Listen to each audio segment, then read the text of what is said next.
public francophone de pouvoir découvrir l'œuvre immense de Rav Yitzhak Yosef. Et il en était à la fois très heureux et très satisfait de ce qui avait été déjà réalisé. Et je dois vous dire que le Rav Ratab était à ses côtés et il en a, le Rav Yitzhak Yosef a précisé qu'il était très très important pour le public francophone de découvrir la traduction notamment de Taharat HaMishpacha. Vous savez que depuis maintenant quelques semaines, nous sommes dans une ère qui est qui consiste à faire venir un certain nombre d'intervenants pour le Shalom Bayit. Et dans le cadre du Shalom Bayit, il y a la Taharat HaMishpacha qui est évidemment quelque chose qui est absolument indispensable, incontournable et vital pour le couple. Et voilà pourquoi je crois qu'on va découvrir non seulement des halachot en français pour ceux qui ne parlent pas couramment l'hébreu, mais en plus il y a tout un esprit qui va venir nous porter et qui vient insuffler la vie familiale pour lui donner à la fois une certaine fraîcheur, une certaine saveur et surtout quelque chose qui va nous permettre d'aller beaucoup plus loin dans la relation avec nos épouses. Donc, je voudrais vraiment remercier le Rav Ratab d'avoir accepté notre invitation, remercier le Rav le Rosh Kollel, Rav Abdelchak, de nous donner la possibilité de pouvoir faire intervenir le Rav Ratab et j'espère que chacun découvrira son ouvrage, soit en hébreu, soit en français. Qu'il en soit vivement remercié, merci beaucoup. Évidemment, merci Rav Lelouch, merci Rav Abdelchak.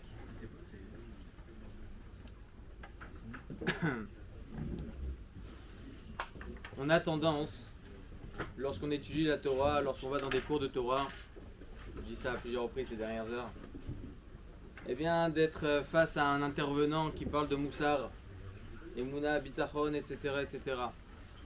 Mais encore une fois, comme je suis redondant dans mes propos à chaque fois, la technicité du judaïsme, c'est évidemment la halakha.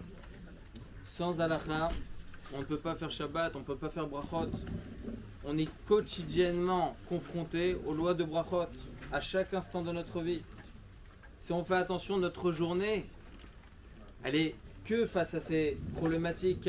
Quoi faire sur tel et tel aliment? Je prends un gâteau, un café, est-ce que je fais la bracha sur le café avant? Est-ce que je fais la bracha sur le café après? Il y a plein de she'elot qui sont extraordinaires sur le sujet. Vous prenez une pomme, vous prenez un café, la bracha, elle est que sur la pomme et pas sur le café. Pourquoi? Parce que le café, selon la halakha, c'est aussi à Etz. Bon, on ne fait pas la bracha de Boré Etz, on fait chez Akol, c'est le minag. Tu prends une pomme et un café, tu fais la bracha que sur la pomme. Est-ce qu'on connaît ça? Il faut étudier. J't'apparte chez Molad, on est là pour étudier. Vous avez une pomme et du chocolat, c'est le même principe. Faites la bracha que sur la pomme et pas sur le chocolat. Parce que sur le chocolat, normalement, c'est Boré Etz. Top, on n'est pas là pour faire les fautes brachot. Non, merci. Pas Boré Etz. C'est très gentil. Un verre d'eau, Non, ça va. Ah, peut-être un petit verre d'eau, ouais. Un petit verre d'eau. En tout cas, évidemment que l'étude de la halakha, c'est très très très très important. Et je vais vous dire encore plus que ça. Merci infiniment. Il y a écrit comme ça dans Echa Ravati, Amaor Sheba Marzira Lemutav. L'étude de la Torah fait revenir l'homme à la Teshuvah. Et pourtant, on voit tellement de personnes qui étudient la Torah. Vous savez, en Israël, il y a même le Chidon HaTanakh, c'est extraordinaire. Il y a un examen national sur tout le Tanakh. Et pourtant, ceux qui y participent, ils ne sont pas spécialement dans la religion. Avec l'aide d'Hachem, ils reviendront tous à la Teshuvah. Mais pour le moment, ils sont beaucoup plus professionnels en la matière dans le Tanakh que nombreux d'entre nous. Comment ça se fait que la lumière du Tanakh ne leur fait pas faire Teshuvah? Et pourtant, Amaor Sheba Marzira Lemutav, écoutez bien ce que dit un des pirouches de Havot de Rabbi Nathan. Il dit comme ça, Amaor Sheba Marzira Lemutav, la Asuke Shama Tata Libad El Cheta. C'est-à-dire qu'il y a beaucoup d'études de Torah. La seule étude qui fait revenir l'homme à la Teshuvah, eh bien, c'est l'étude de la halakha. Pour quelle raison il explique? Parce que l'homme apprend à poser des questions. Rav, c'est quoi la bracha sur telle chose? Rav, comment se comporter Shabbat? Rav, qu'est-ce que je dois faire dans tel cas? Qu'est-ce que je dois faire dans le cas où il y a eu un mélange lait et viande? Il devient Yireh Shamaim. Ça devient une personne qui craint un Kadosh Baruch Hu. Il fait attention à comment se comporter. Voilà l'importance de l'étude de la halacha quotidienne. Quotidienne. Et surtout que l'étude change l'homme.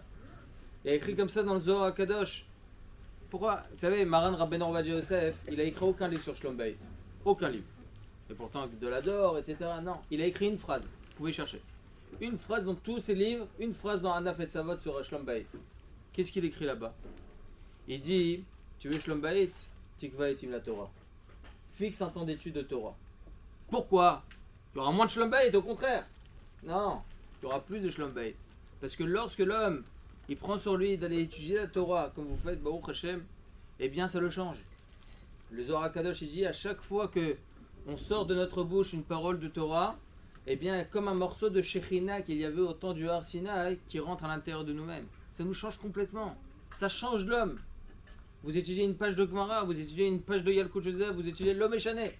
On étudie Baruch Hashem la Torah, ça change l'homme. Et donc automatiquement il va savoir comment se comporter à la maison. Il va savoir ne pas s'énerver, etc., etc. Voilà l'importance de l'étude de Torah. Fixer un temps d'étude et évidemment un temps d'étude de Halakha. Top. Ce que j'aimerais parler, merci Hachem, c'est évidemment, je pense que je parle à un public quand même assez averti, donc je sais pas, ce ne sera pas un grand chidouche, mais de toute évidence, je pense, avec la petite expérience que je peux avoir après avoir eu une communauté, etc., que les gens, surtout dans le monde francophone, il y a un manquement d'avana, de compréhension de ce que c'est la vraie pudeur. La pudeur, non, moi je ne vais pas demander à un rabbin est-ce que je suis nida ou pas, parce que j'ai honte. Et ça se fait pas. Je ne vais pas aller voir le rabbin pour ça. Donc elle se rend nida directement. Ça n'existe pas. Vous allez à Bnei Brak, vous allez à Givat Shaul, n'importe où dans les endroits les plus orthodoxes, vous avez les femmes qui attendent devant le Bedin pour savoir est-ce qu'elles sont nida ou pas. Il n'y a aucun souci. On a un manquement de compréhension. Qu'est-ce qu'on appelle la pudeur? Ça, c'est une fausse pudeur. Le nombre de femmes qui se rendent nida lorsqu'il ne faut pas se rendre nida. La Emunat Rachamim, en réalité, lorsqu'elle va voir, ou l'homme va voir le Rav pour lui dire Vodarav, est-ce que. Eh bien, le Chacham, il a l'œil. Vous savez, le Rav Paniri, un des Gdolim en la matière de nida, mondialement connu. Il y a eu une histoire extraordinaire il n'y a pas si longtemps. C'est son élève qui raconte, le Rav Tzadok, et le Rav Paniri, il était à côté, il a confirmé. Eh bien, il raconte la chose suivante. Il y a un mari qui part voir le Rav Paniri. Il dit que Rav, je suis en galère. Qu'est-ce qui se passe? Eh bien, ma femme, elle fait des soins médicaux pour pouvoir tomber enceinte. Des soins médicaux assez poussés. Le problème, c'est que le médecin nous a appelés, il nous a dit, regardez, il faut que demain, elle aille au mikvé, obligatoirement, qu'il y ait une relation demain. Parce que si elle ne tombe pas enceinte, si elle ne va pas demain au mikvé et se tremper, eh bien, elle sera obligée de faire des soins encore plus poussés qui pourront même lui détruire son corps. Donc ça va être compliqué. Il dit que Vodarav, je suis en problème. Demain, c'est le 6e jour des Nikim. C'est pas le 7e jour des Nikim. Qu'est-ce que je fais? Vous voyez, le Chacham, qu'est-ce qu'il peut dire? Ben non, c'est Shiva Nikim, c'est tout, point. C'est écrit dans la Torah. Vous savez ce qu'il a dit, le Rav Paniri? Il a dit, demandez à votre femme, est-ce qu'elle était mahmira dans les 4 premiers jours? Est-ce qu'elle était mahmira? Est-ce qu'elle n'a pas attendu plus que ce qu'il ne fallait? Peut-être qu'elle n'était plus nida. Ok. Elle est partie voir sa femme. Elle lui a dit effectivement, elle avait un doute, etc. sur quelque chose. Elle a dit j'attends, demain je ferai le F Sektara, c'est pas grave, pas aujourd'hui. Il est reparti voir le Rav Paniri, il lui raconte. Le Rav Paniri lui dit alors qu'elle aille au mikvé demain. Qu'elle aille au mikvé demain. Et elle est partie au mikvé, il est reparti le mari le voir 2 mois après pour lui dire Baruch Hashem, sa femme elle est tombée enceinte. Ça, c'est le Chacham. Le Chacham, il sait réfléchir. Le Chacham, il n'est pas borné. Évidemment, il y a la halakha. Évidemment, il y a ce que Chachamim, la Torah nous enseigne. Bichlal, tout ce que Chachamim nous enseigne, c'est tellement important comme il y a écrit Chavivin, je vous lis ce qui est écrit dans Chazal, Chavivin divrei sofrim yoter mi yeina shel Torah. C'est-à-dire que plus belle est pour Akadosh Baruch Hu les paroles de Chachamim, plus que le vin de la Torah, plus que la douceur de la Torah. Pourquoi? Parce que Akadosh Baruch Hu, il voit qu'on rajoute des Gdarim, on rajoute Baruch Hashem des barrières, c'est tellement important. Et voilà, ça c'est le Chacham. Le Chacham, il sait juger. Vous savez même combien de femmes aujourd'hui vont travailler et la nuit tombe rapidement et elles se trouvent encore au travail. Aucune possibilité de faire le Hefsek Tahara. À quelle heure faire le Hefsek Tahara, Rav? Moi, on m'a toujours appris 20 minutes avant le coucher du soleil, mais c'est impossible pour moi. Je suis au travail, je suis au téléphone, des coups de fil commercial. Donc qu'est-ce qu'elle fait? Combien de femmes j'ai eu qui me l'ont dit ça? J'ai retardé d'un ou deux jours mon mikveh. D'un ou deux jours, pardon, mon Hefsek Tahara. Pourquoi? Halakha, Hefsek Tahara, il peut se faire depuis le matin. Il n'y a aucun souci. Aucun souci, surtout aujourd'hui, où c'est compliqué, etc. C'est bon, Hachem, elle ne voit plus de sang, qu'elle fasse son Hefsek Tahara. Depuis le matin, si elle sait qu'elle ne pourra pas, elle peut faire un tnaï. Elle peut émettre une condition le matin et dire si j'aurai le temps ce soir, je le referai ce soir. Si j'ai pas le temps, ça c'est considéré comme le Hefsek Tahara. Il n'y a aucun problème. Aucun problème. Pourquoi retarder un mikvé? Vous savez, dans notre génération avec les téléphones et le nombre de, malheureusement, le nombre de Hachem Ishmor de tromperies qu'il y a à cause des sociétés françaises, et je parle en Israël, des sociétés en général où il y a de la mixitude, etc. La mixité, pardon, c'est tellement grave ce qui se passe. Pourquoi être mahmirar? Pourquoi faire tomber? Pourquoi Chazé Shalom? Et la halakha, il faut rester droit. Hier, je suis parti donner cours dans un endroit à Sarcelles. Et quand j'ai dit une halakha, on m'a dit, mais Rav, nous on a la coutume d'attendre 6 et 7. 6 jours et 7 jours. 6 jours avant et 7 jours pour les Shivanekim. Je lui ai dit, très bien, ça c'est une belle coutume. Kol hakavod. Je lui ai dit, mais tu sais qu'aujourd'hui, tu peux faire tomber la personne, le mari ou la femme, parce que tu fais cette coutume. Il y a coutume, Kol hakavod, si t'es fort, Kol hakavod, Chazak ou Barou, fais-le. Et il y a la halakha. Pourquoi tu veux être moré la rabbim? Pourquoi tu veux dire aux autres, fais la coutume 6 et 7, alors que tu sais pas s'ils sont forts, s'ils sont assez forts pour ça? Pourquoi? Donne la halakha telle quelle. Rabbi Chaim Faladi dit comme ça c'est écrit dans Chazon Ovadia Pesach, dans une des annotations, que le Moré Ora, il a l'obligation de dire la halakha comme Maran HaShulchan Aruch. Alors je sais, il y a des coutumes différentes, Chazé Shalom, je suis personne pour eux. Il y a des coutumes différentes, chacun suit sa coutume, c'est sûr et certain, il n'y a aucun problème. Mais on est face à un public. Nous, on peut suivre notre coutume, il n'y a aucun problème. On est face à un public qui nous dit que lui ou un tel, etc., il a les forces pour ça. Surtout dans Nida. Pourquoi être mahmir sur le dos des autres? C'est tellement important ce que je suis en train de vous dire, parce que je sais que vous êtes un public averti et que c'est très possible que vous n'êtes pas spécialement d'accord avec moi, mais ce que je vous dis, c'est du pur sens. Du pur sens. Maran HaShulchan Aruch, vous savez c'est quoi les initiales de Maran? Mataim Rabbanim Nismeru. C'est-à-dire que le Shulchan Aruch, lorsqu'il a écrit son Shulchan Aruch, c'était une première. Après Rabbi Yaakov Balatorin, c'était une première. Pour les Sfaradim, une première. Et 200 Rabbanim, ils sont venus, ils ont signé la halakha et comme le Shulchan Aruch. Imaginez-vous cette arène de Gdolei Israël qui sont présents face à Maran HaShulchan Aruch. On signe la halakha et comme toi. Il y avait qui à son époque? Le Harizal, Rabbi Moshe Cordovero, le Elshich HaKadosh, le Radbaz, Rabbi David Ben Zimra. Rabbi David Ben Zimra, il est venu d'Égypte, à Tzfat, il était très âgé déjà. Il est devenu le Av Bedin de Rabbi Yosef Karo. Et lui, il était à l'époque entre les Rishonim et les Acharonim. Vous savez c'est qui les Rishonim? Le Bet Yosef lui-même, Rabbi Yosef Karo, il écrit dans son introduction qui Katsar Sichlenu Milavin. Notre esprit est trop étroit pour comprendre la grandeur des Rishonim, la nuance des Rishonim. Le Radbaz, il dit la halakha, les comme Maran HaShulchan Aruch. Et nous on vient, non je suis plus mahmir, ça se fait pas. On est plus fort que le Harizal, on est plus fort que le Elshich HaKadosh, que le Radbaz. C'est de l'orgueil. C'est de l'orgueil. Il y a des chachamim, Baruch Hashem, kulanu chachamim, kulanu nevonim, il n'y a aucun problème. Mais il faut savoir que lorsqu'on est face à un public, il faut savoir dire la halakha telle quelle. Après on nuance. Si c'est toi cette coutume, c'est bien de suivre ta coutume, etc.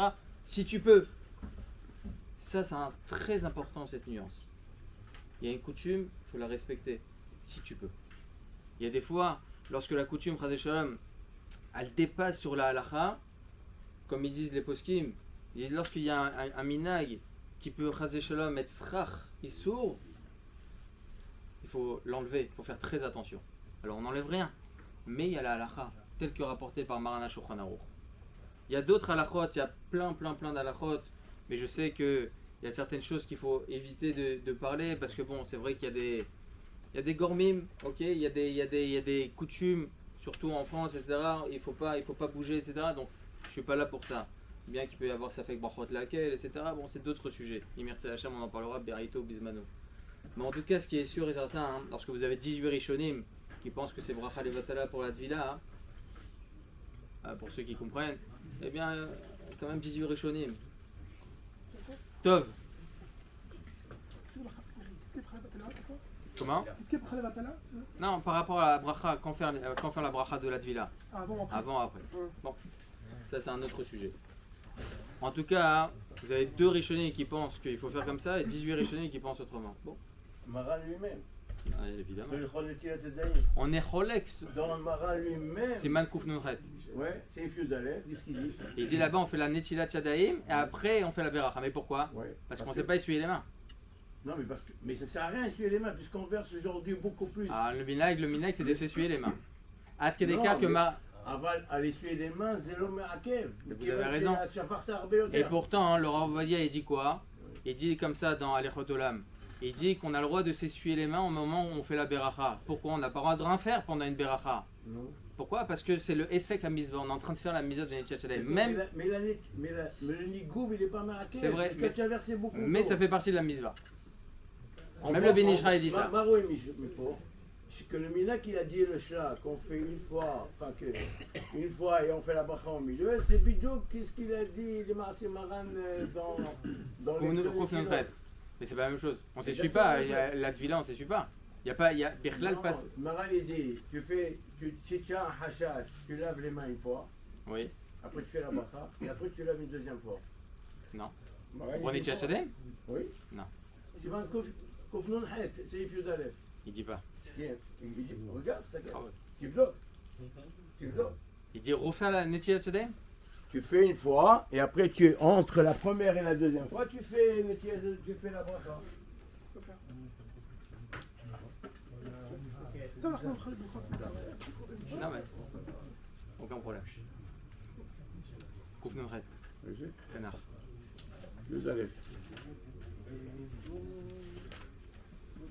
מברך קודם נטילה שכל המידות מברך עליהם עובר עשייתם ונהגו שלא לברך עד אחר נטילה משום דפעמים שאין ידם נקיות מפני כך מברכים עליהם אחר ששפשף ידיו שכבר ידיו נקיות קודם שיטיל עליהם מים שניים. Oui.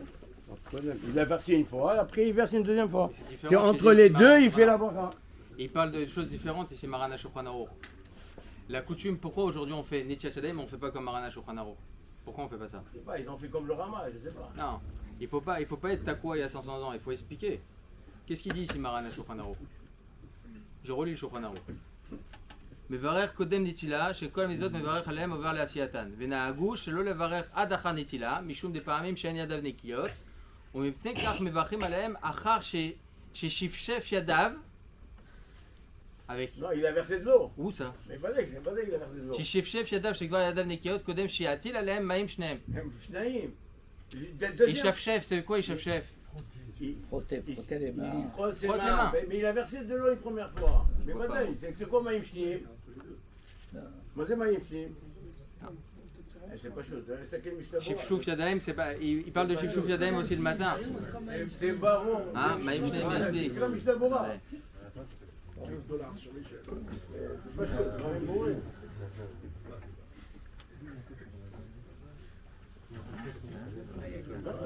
C'est un truc comme ça. J'y crois pas trop. Hein. Mais bon, le méchant, je vais vérifier. D'accord? Je vais vérifier.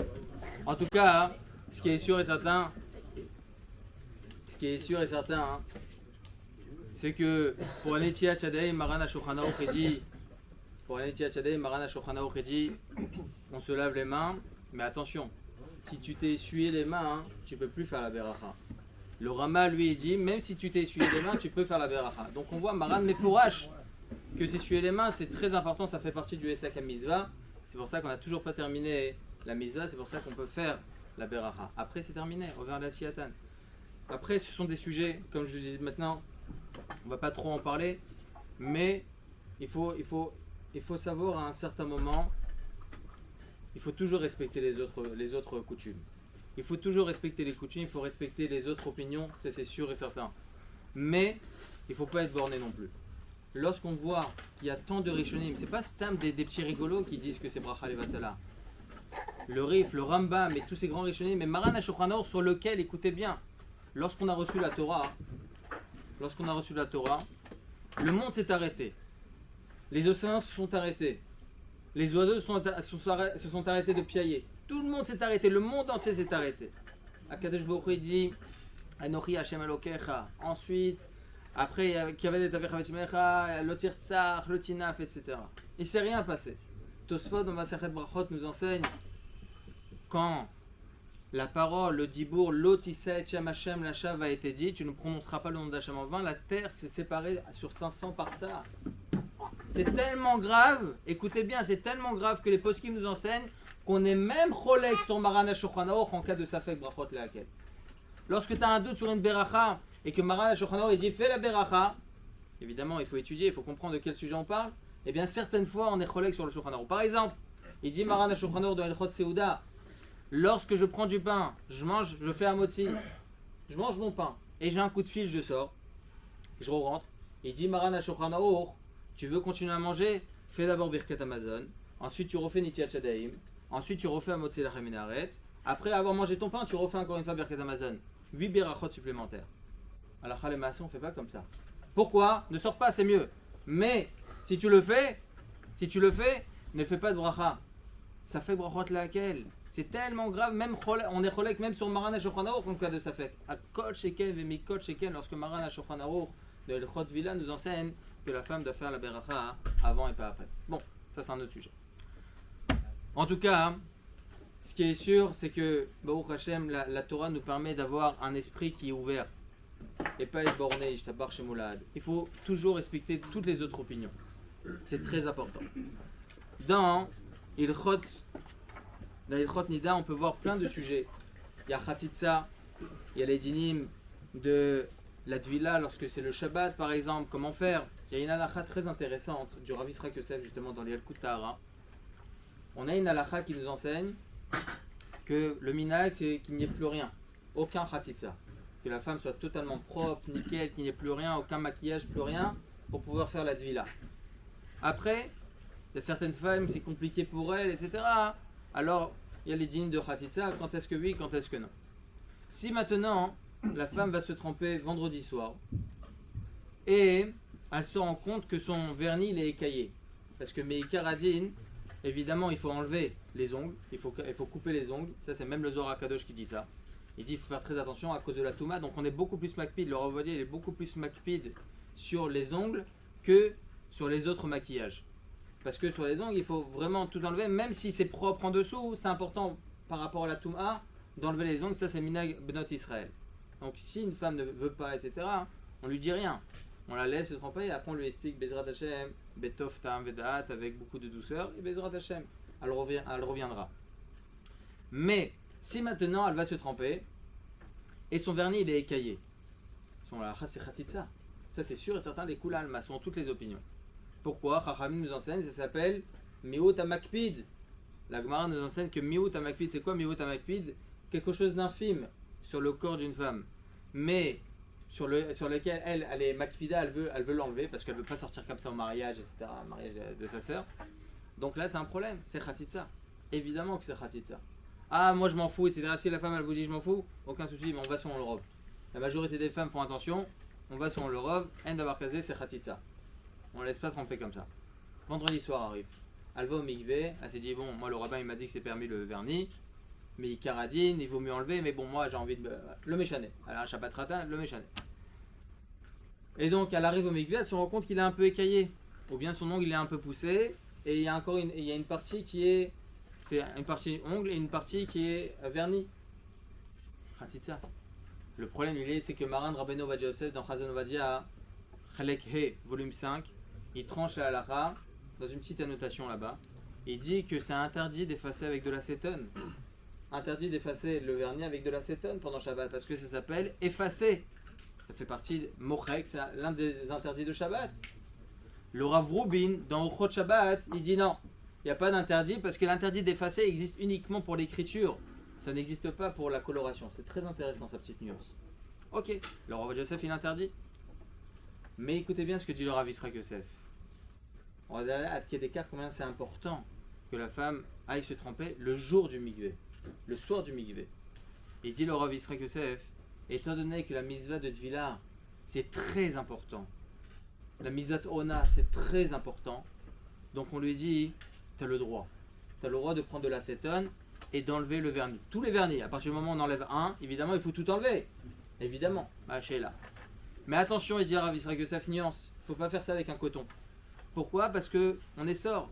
Donc elle prend de l'acétone entre les mains, elle met sur tous les vernis, et ensuite avec un papier, elle enlève. Ça, c'est à la Khalema. C'est très important parce que Shabbat et Nida peuvent se rapprocher dans plusieurs cas de figure. On peut le voir même par exemple si la Tvila c'est Motzei Shabbat, quand est-ce qu'elle fait ses préparations. Il y a plein d'alakhot sur les sujets qui sont très intéressants, vraiment très intéressants.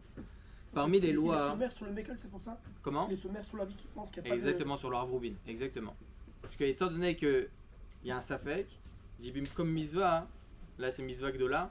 Par contre, c'est intéressant, j'ai pas demandé au Rav Yisraël Yosef. Et il dit dans son nouveau Yalkut Yosef Vrachot, le Rav Yisraël Yosef, dit une femme, écoutez bien, hein, qui a un vernis écaillé, elle peut pas faire Netiat Shadayim comme ça. Donc comment elle fait Shabbat? Il dit non, pas pour Shabbat. Shabbat, elle peut pas l'enlever. Qu'est-ce qu'elle fait? Il en parle pas, il dit pas la solution. Ouais, exactement, c'est le principe. D'accord? Mais en tout cas, c'est très intéressant, je lui demanderai de Blinéder. C'est du vernis écaillé, c'est Khatitsa pour Netiat Shadayim. Hein? Pour Shabbat? Il dit pas de solution. Il dit pas de solution pour Netiat Shadayim. Il y a des alternatives pour manger. Mais c'est intéressant, hein? Ouais, elle mange avec un gant, allez savoir. Je lui demanderai bien aider. C'est pas massé, je vous dirais. C'est mitzvah, non? Hein? C'est pas les chants que c'est pas considéré, pas de Kedekar. Pour Advila, oui, mais pas pour Netiat Shadayim. Tes gants. Peut-être. Je lui demanderai. Alors, parmi les halachot bien connus, juste pour savoir, j'ai combien de temps? Hein? Encore 5 minutes? Très bien. Parmi les halachot très importantes dans Ilchot Nida, il y a évidemment les dinim de Hachakot, l'éloignement. Il y a une petite musique qui commence à arriver dans les oreilles des rabbanim ces derniers temps, dans les Batei Hora. Aujourd'hui, Rav, on n'a plus vraiment il n'y a plus de riba. C'est plus vraiment quelque chose. On a de l'émotion lorsqu'on on donne quelque chose à sa femme. Il n'y a rien, on ressent rien. C'est comme si on donnait quelque chose entre les mains d'une femme qui n'est pas la sienne. On n'a pas de problème de lui donner un livre, pas de problème de lui donner un verre. Il n'y a pas de problème. Donc, cette petite musique commence à se faire entendre. Il n'y a pas vraiment de Issour. Chaz de Shalom. De peur que. Non, il y a une marloquette. Est-ce que c'est Mishum Riba ou bien c'est d'ailleurs la marloquette est de savoir est-ce que c'est par rapport à Riba ou bien de peur qu'on vienne à toucher. Le marloquette à Poskim, c'est pour ça que Bimkom Choli, il dit comme ça le Rav Yisraël Yosef, lorsque par exemple le mari il est malade ou bien la femme elle est malade, c'est le même principe. On a le droit de lui donner de main à main lorsque c'est nécessaire. Quelque chose. Lui donner un médicament par exemple, on va pas lui poser sur le lit. C'est pas uniquement le mari qui est malade? Hein? C'est pas uniquement quand le mari... Pour donner de main à main, c'est permis. Pour tout le monde. Des deux côtés. Oui. Mais vous avez raison, par exemple, toucher le pouls, etc. C'est uniquement lorsque le mari il est malade, pas la femme. Parce que Gaber il est trop, etc. Ça c'est un autre sujet. Un siman kouf sadike, c'est Yves Tetzaï. En tout cas, dans les lois de l'éloignement, ce que Chachamim ils ont été covéas, ce qu'ils ont fixé, en aucun cas on peut se permettre d'arrondir les angles. La Torah s'actualise, oui, mais se modernise jamais. Chaz de Shalom. Chaz de Shalom. Ça, c'est les réformistes. D'accord? En tout cas, il faut faire très attention aussi aux lois d'éloignement. Parmi les lois de l'éloignement, Le Rav Yisraël Yosef, il a une tchouva, d'ailleurs je l'ai écrit je pense, dans une des lettres à la fin. Lorsque par exemple sa femme elle tombe dans la rue, qu'est-ce que je fais, Rav? Allez Nida, elle est éclatée au sol, allez Nida. Qu'est-ce que je fais? C'est même pas Pekor Nefesh. C'est pas Pekor Nefesh. Donc c'est quoi la halakha? Hein? Oui, je suis d'accord avec vous, mais elle est à la Nida. Des Chabeged, non? Par les habits, non? Hein? Par le vêtement, par le vêtement, par le... Alors, et c'est quoi la halakha? Alors écoutez bien, j'aimerais vous lire cette halakha. J'ai pas l'habitude de le lire dans les mots parce que c'est pas joli face à un public. Mais je vous lis cette halakha parce que c'est très nuancé. Vous lisez ça où? Dans quel sefer? Non, il y a le Koutara, celui que j'ai écrit. Ah d'accord. En français. Pas en hébreu celui-là. Il a écrit comme ça. Ishtonida shenafla ve'en mi sheismachena. Il n'y a personne qui va venir la chercher, qui va venir la soulever. Obimkom chilul Hashem ipnei haroim. Il y a d'autres personnes, mais on n'est pas à Arnof. D'accord? On est dans un quartier ou bien dans un endroit où il peut y avoir des goïms. Donc les gens ils vont dire qu'est-ce que tu la laisses par terre? Chilul Hashem, le gars il voit avec une kippa. Qu'est-ce que tu la laisses par terre? Yesh la tir les sayea la lakum. On peut lui permettre de la soulever. Achar she'ena negia shel chiba. Voilà aussi l'autre nuance. Parce que ça c'est pas une negia de chiba. C'est pas on la touche pas par avec comment on appelle ça déjà? Chiba. Avec envie, chiba, voilà. Avec affection, Khazak, avec affection. D'accord? Ve'echad efshar, ouais. Ve'echad efshar. יאחז בה על ידי בגדיה, או שיקח מגבת וכדומה ויגע בה באמצעות הבגד. C'est bien de faire attention, d'aller chez le gars à côté, d'acheter des gants, non, pas tout ça. On a un habit, quelque chose, on a une veste sur nous, eh bien on la soulève en tenant avec sa veste, d'accord? וכן אישה שנמצאת במצב של עילפון קרוב למצב של צמח, חס ושלום, une femme qui a eu un malaise, voilà. והרופאים אומרים שכדי שתחזור להכרה טוב שבעלה ייגע בה וידבר עימה, pardon, même pas, elle peut être חס ושלום presque légume, חס ושלום, elle est alitée à l'hôpital et le médecin lui dit pour qu'elle soit encore là, etc., pour qu'elle soit encore présente, qu'elle arrive à une meilleure situation. שבעלה ייגע בה וידבר עימה, que son mari la touche de temps en temps, il lui parle un petit peu. יש להקל, on peut être mekel à l'aider שייתן ילדו כפפות וכדומה. D'accord? On met par exemple des gants, des choses comme ça, qui vont permettre à ce que ça ne soit pas une negia yeshira, que ça ne soit pas touché directement. Bon, je vous ai donné cette halakha. Il y a évidemment plein d'halachot sur Ilchot Nida. Hein? Là, au niveau médical, c'est toucher peau à peau, sinon ça sert à rien. Exactement. Vous êtes médecin? Non, mais il y a un médecin qui m'a dit ça. Il y a un médecin qui m'a dit ça. C'est du peau à peau, donc je vois pas trop l'intérêt de mettre des gants. C'est le fait qu'il y ait cette présence là qui peut-être il dit il y a un goumi, peut-être qu'on touche plus. Il y a des études qui montrent que quand on touche peau à peau, on dit. Oui, qui m'a dit ça. C'est pour ça que j'ai dit c'est le médecin. Peut-être que le fait de lui parler qu'il y ait aussi un. Comment? J'ai pas compris. Ah, une Notre-Dame, oui, mais c'est vrai. Ou bien demander à une autre femme. Mais si maintenant par exemple, je me souviens que par exemple, lorsque c'est de la famille très très proche, par exemple un bébé qui naît prématurément, uniquement la maman, le père, etc., il faut qu'il soit présent parce que les médecins n'aideront pas. Moi personnellement, j'ai eu un enfant prématuré, très très très prématuré. Il disait à ma femme, il faut que tu sois là de 8h du matin à 23h. Obligatoire, il faut qu'il ressente la chaleur de la maman. C'est très important. Bon, peut-être alors c'est peut-être un peu dans la même situation. En tout cas, Bezrat Hashem, qu'Akadosh Baruch Hu fasse, que nous puissions encore continuer à l'ilmod ou l'amed, l'ishma ou la asod ou le kayem, et kol divrei Talmud Torato be'ahava, amen ve'amen.